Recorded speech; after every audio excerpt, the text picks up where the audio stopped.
This video is for educational and awareness purposes only. Any examples shared are generalized and edited for privacy.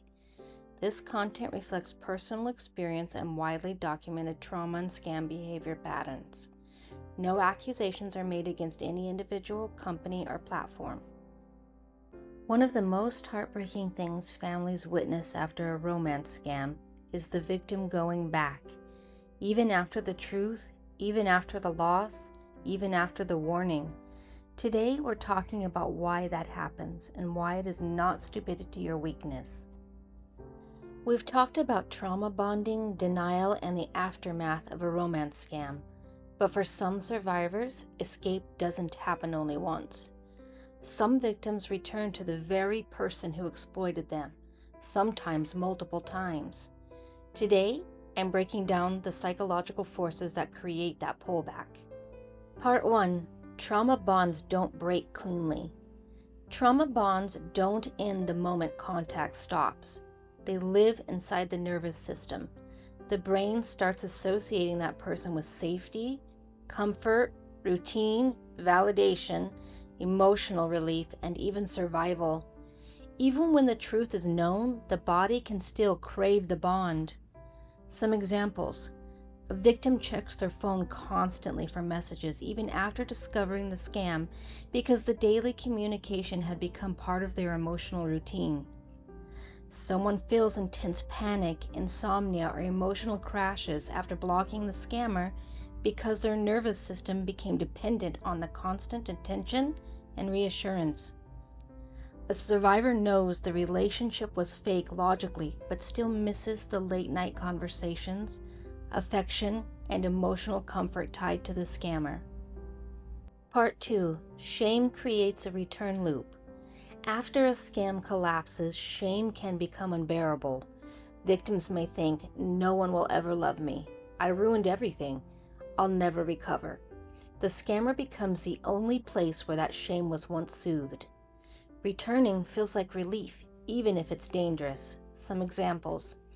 A victim hides the scam from family out of embarrassment and returns to the scammer because they fear judgment from real people more than the manipulation itself.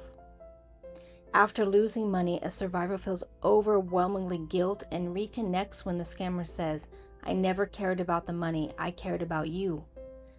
Someone who feels humiliated after exposure may return simply because the scammer is the only person still giving them emotional attention. Part 3. The Scammer's Hook Reactivation.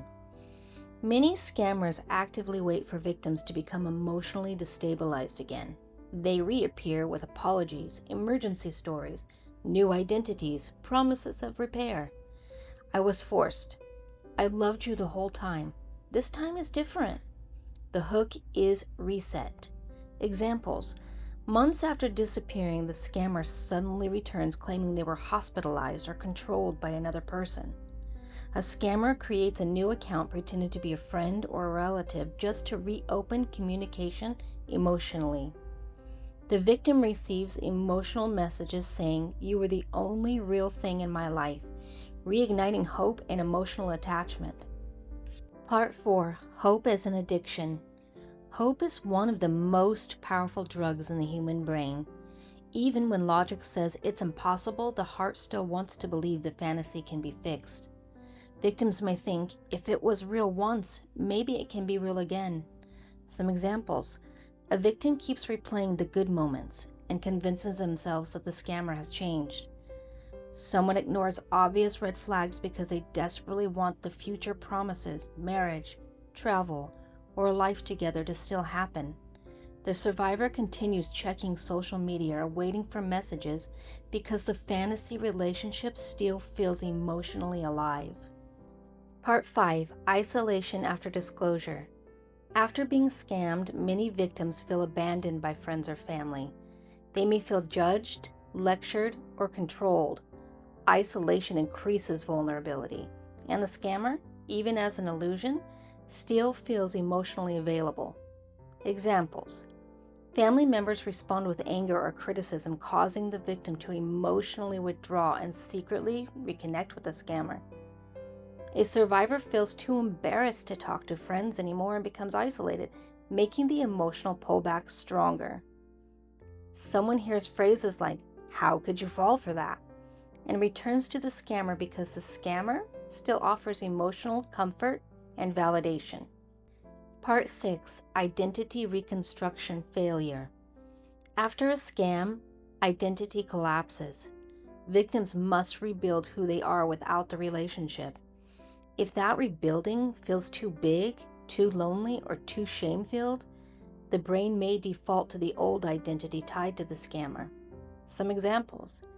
A victim structured their daily life around the relationship, and after it ends, they no longer know how to emotionally function alone. Someone who believed they finally found love struggles to accept that the entire future they imagined never existed. A survivor returns because reconnecting temporarily restores the emotional identity they built around being loved, needed, or chosen. Part 7. Why just block them is not enough. Blocking is a technical solution. Returning is a psychological one. Just move on ignores trauma bonding, grief, addiction like hope, and identity loss. Examples. A victim blocks the scammer but constantly thinks about them, eventually unblocking them during a moment of loneliness or emotional distress. Even without communication, the survivor mentally relives conversations and emotional highs, keeping the attachment active internally. Someone creates alternate accounts just to check the scammer's profile because the emotional dependency was never fully addressed psychologically. Part 8. What actually reduces the risk of returning? The strongest protection against returning is not control, it's connection. Education about trauma bonds, non-judgmental support, professional trauma-informed therapy, community with other survivors. When real support replaces fantasy support, the pull weakens. Some examples. A survivor joins a recovery support group and realizes they are not alone, reducing shame and emotional isolation. Trauma-informed therapy helps a victim understand why their nervous system still craves the relationship despite knowing it was manipulation. Friends and family stop using judgmental language and instead focus on emotional support, helping the victim rebuild trust and stability. In the next video, I'll focus on one of the most commonly used emotional identities in romance scams: the military, widower, and single-parent personas. If you're watching this and struggling with the urge to go back, you are not broken. You are responding to trauma. If this video helped explain this behavior with compassion and clarity, please share it and subscribe for continued scam education, recovery guidance, and survivor awareness.